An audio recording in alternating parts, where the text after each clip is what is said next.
welcome to the NBA Coast to Coast podcast brought to you by TheLines.com. Coming to you from the West Coast, Josh Lander, joined by Nate Weitzer. He's on the East Coast, and we are recording here for Monday's big NBA slate, late night here on Sunday. Going to be looking at best bets in the NBA for this big slate. Also have another episode up with player props, so make sure to subscribe to that page. Continue to follow along with us all season. Rough night in the NBA on Friday for us with the best bets, 4-0 rather in the player props. So brought us to 500 on the night, but we are looking to keep going here. Still feeling like we're mitigating damage when we do this. We've at least got ourselves back to 500 total with the props included. So let's kick it off with a good day here on Monday, though. Nate, get to your first look. Yeah, that's why we used to talk sides and totals and then nail down the props on air, because sometimes those are just harder to hit here, especially 24 hours in advance. That being said, though, I do like this angle. I mean, the market is with me. It's minus 8.5 now for the Thunder, because situationally, like, they are in position to just absolutely drop the elbow on the Bucks in a big revenge spot energy here, because of course Milwaukee shut them down in the NBA Cup final there. Neutral court. OKC couldn't hit anything from above the break, and that's just what Milwaukee dares you to do. But like, on the surface, this is not a good matchup for a drop defense. The way SGA is playing, and the way the Thunder are playing in general since then, like, they kind of used that as a spur, then proceeded to win 14-15, only losing in Cleveland.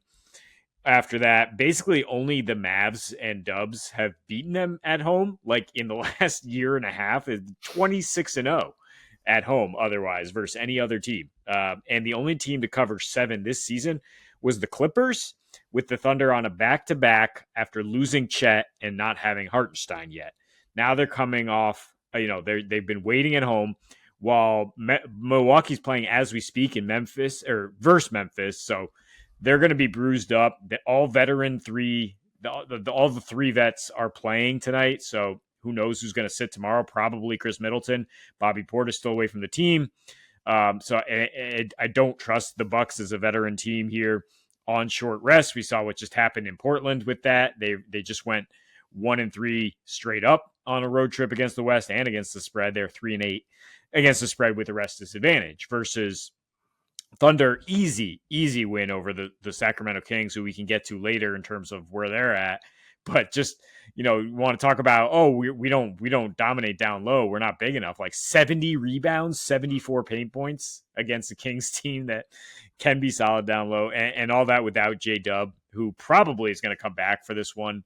I would just say, like, OKC is going to treat this with a lot more give a care than Milwaukee, to be like, why do we need to make a statement against a Western Conference team, like in this horrible rest spot where they have to travel from Milwaukee to OKC after, again, a bruising game against Memphis. And look, last thing I'll say is just, like, SGA, whether J-Dub plays or not, like, I mean, you'll probably get more value if J-Dub plays, but you can easily, I'm just going to look to hit this on an alt line with SGA to score 30. He's the offense, like, he is the sun. And this absurd stat, last 13 at home, he is plus 220 in 13 games, 35 points per game. Yeah, you should have no problem scoring on these Bucks. Yeah, they're going to be tired, man. I'm looking at Brook Lopez, Chris Middleton, just going like, how are they playing in this game?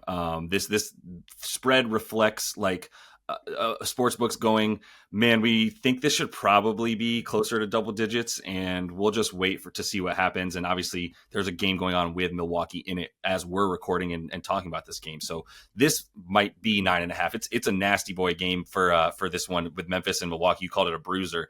That's what I would call it as well, for sure. This is like Giannis is getting pummeled going to the rim, receiving plenty of punishment in addition to doling it out. But I think that's a terrible spot, just horrible spot for Milwaukee. What a cruel sort of device here by the schedule makers. But let's go ahead and go to Atlanta. This is in Detroit, and I'm taking under in this game. As scary as that might sound, Hawks in a game with the under. But we started to talk about Jalen Johnson being out now for the season, and we've got to at least look at that. Plus, we're gonna have Bogey out again as well, which is a plus offensive player and a minus defensive player. So the Hawks without Jalen Johnson still at 106 offensive rating in 9 games now, 109 points per game in those 9. in the last 4 without him, under a 92 offensive rating, 24 assists per game, and 27% from three. And Trey has played in 6 of those 9 games. So like it's this is their team right now.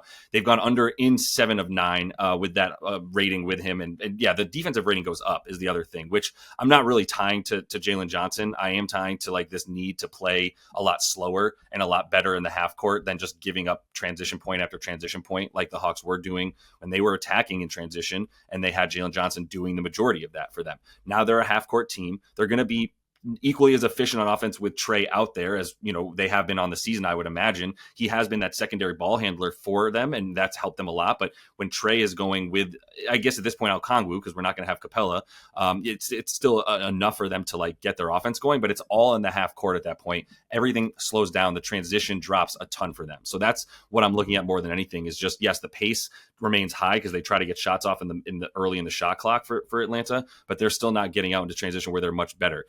We're looking at Detroit's transition defense, 7th, limiting points there in the transition. And Atlanta, like I said, they're 3rd in frequency, but they have dropped to 12th in their last 5 games, all without Jalen Johnson. Both teams are relying heavily on the offensive rebound as well. They're both in the top 10 in offensive rebound percentage in their last 10 games, and both are actually in the top 15, with Detroit being in the top 10, limiting offensive rebound percentage. So that's the crucial part here. We're finally seeing Jalen Duren play at least like 28 minutes when he can keep his hands to himself and not get 3 fouls in the first half. And that's a big part of why we're seeing this defense maintain its down low presence a lot better. So the Hawks are going to have to hit a ton of threes, and I don't trust the Pistons to do that to get this thing over. So I do like this to remain below 236 on Monday night.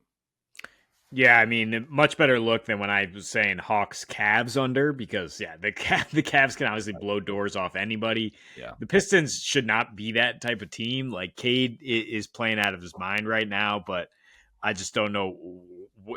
This should be an under team, basically, the way they play on both ends of the floor. So I fully support that. I mean, Cade's props are kind of out of control here, but it is a good matchup for him individually. That being said, yeah, I'll probably just stay away from his number, and I would follow you on this. Yeah, as long as it's up above 235. Pacers are -6 in some books here, -7 others. I think you definitely play that 7 or less in Utah. It's blowout season, man. I mean, there's all these identifying factors that I mean, easy to see in hindsight, but like sometimes you can look ahead of the curve and just be like, this team is just going to let go of the rope. Like they don't care.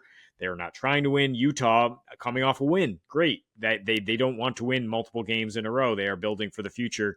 They are 4-16 since December 23rd, and 2 of those wins are against Orlando, which just has the rough offense. The one against the Nets and one against the Heat when they were pulling the plug because of the Jimmy Butler stuff. And like meanwhile, Pacers as hot as any team in the league in 2025, 11-2, second in net, third in offense, of course, as they usually do, but in some key areas here. I mean, 5th best 3-point defense, not something you usually think about with the Indiana Pacers, and 6th in forcing turnovers and 4th lowest turning it over on their end. Meanwhile, Utah leads the NBA in turnover rate and is dead last in forcing turnovers. So that's an easy margin to try to get there. I mean, you got Nesmith back in there now. Going to make a big difference defensively. Nemhart was able to play through the questionable tag. So did Mathurin, right? And that was one of the few times they did not cover since Nesmith's return. They were otherwise 4-1 against the spread. The exception being the Wemby homecoming in Paris. And then, yeah, I don't know why they were -10 in Atlanta. I guess that's because the Pacers have just been playing really, really well. Yeah. But now you're getting a little bit of value just because, like, Utah got a win. And otherwise, they had just been getting absolutely trucked. Most recently, Minnesota, the number 1 team in above the break 3-point percentage in January. And Indy comes in as 4th. And as a team that if you're going to allow Tyrese to just spray it out and guys to shoot threes, like you're going to be in trouble against this team. Yeah, for sure. I'm obviously loving the way that this team's playing. They're looking pretty healthy for this one. No, none of the questionable tags that they were dealing with earlier in the year, and really just in the last couple of weeks, to be honest. And yeah, Nesmith being back is so big, to be honest. As we both know, with the way that he played in the playoffs, and then what he brings to the break. We always talk about Halliburton being crucial to this team's offense, getting out into transition and going.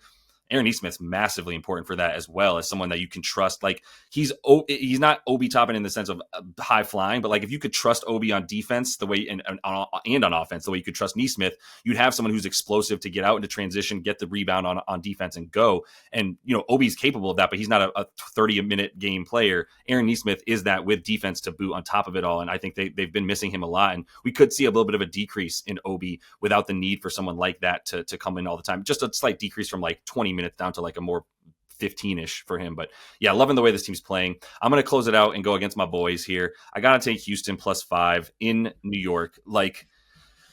In New York again, I'll say specifically in Manhattan, not in Brooklyn, where they just got laid out. They got laid out, Nate, by this Brooklyn Nets team on Saturday. Saturday is weird in the NBA. We all know that, but that was extra, extra weird. Amin Thompson didn't look like he wanted to be there. They played without Alpi Şengün, but yeah, it was. I would be scared if I was them. I'm sure they were frightened to go back into that locker room. Ime Udoka would be terrifying in that sense. And I think that's translated this season where they are 10-5 against the spread after a loss. And boy, was that a loss. They scored 86 points against the Nets. But they are some road killers overall. They're 8-2 against the spread as road dogs, and they're 17-8 against the spread overall when they're on the road this season. They have the 6th best offensive rating on the road, 3rd best defensive rating, and they are the best rebounding team when they play away from home. They are top 10 in above the break threes and rim frequency, and that's only going to continue in this game. That's how you beat the Knicks. They are definitely weakest against those. They're 24th in opponent 3-point percentage above the break. Got a lot of Jalen Brunson up there. And then they are, over the last 15 games too, they are 13th limiting stuff inside the paint. And this is a team that's prided itself, obviously, on that for a long time. I would say being 13th in limiting paint points is a big deal. They are in the bottom 10 limiting pick and roll points, just on the play as a whole. They cannot stop it. And that's not something that the Rockets run that much, but they will be running it with Jalen Green out there without Fred VanVleet, I think a lot more. And they've done that with Amin as well. So with Şengün out, he's questionable in this one. If he is out, I do trust Adams in this matchup a bit more than other ones where he can get run off the floor. Maybe he's not the best defender in the world for Cat, but they don't really have anybody strong enough to deal with that. And I would imagine at the very least, he's able to keep Cat off the offensive boards, which is going to be crucial for them as well. So I like them to cover 5 points, man. I think there's gonna be a good amount of points in this game too. So I'd be leaning to the over, but yeah, I'm going with the Houston +5 here. Fred's out though. Yep. Fred, the adult in the room. I think that's a bigger deal than whether Şengün plays or not. But fair. I would think Şengün does come back here after sitting out that Brooklyn game. They're not worth it. I'd be scared, man. I just seen some high profile teams come into the Garden, and the Knicks just lay wood. And they're coming off a loss to the Lakers, right? So, fair. I don't doubt the Rockets much, but I wonder how much of that loss to the Nets, if there is something to read into it in terms of when the adult point guard is not there, this team starts to show cracks pretty quickly in terms of hunting shots and getting the right look. Could be. Yeah, could be for sure. Do you have a lean on the over under 223? I would worry about their offense without Fred, but at the same time, the Knicks, just be going crazy. So I think there are some looks here for Amen to probably go rebounds, assists. Is probably we don't have a number for that, but if no Fred, we gotta kind of inject some life and just go up tempo here. So maybe they do manage to go over, and he's a big driving force why. Yeah, that's where I would lean either way. But that's all the time we have for you in Best Bets. Also, make sure to check out the player props and subscribe to that page so you can continue to follow along all season with us. And until we see you next, happy betting.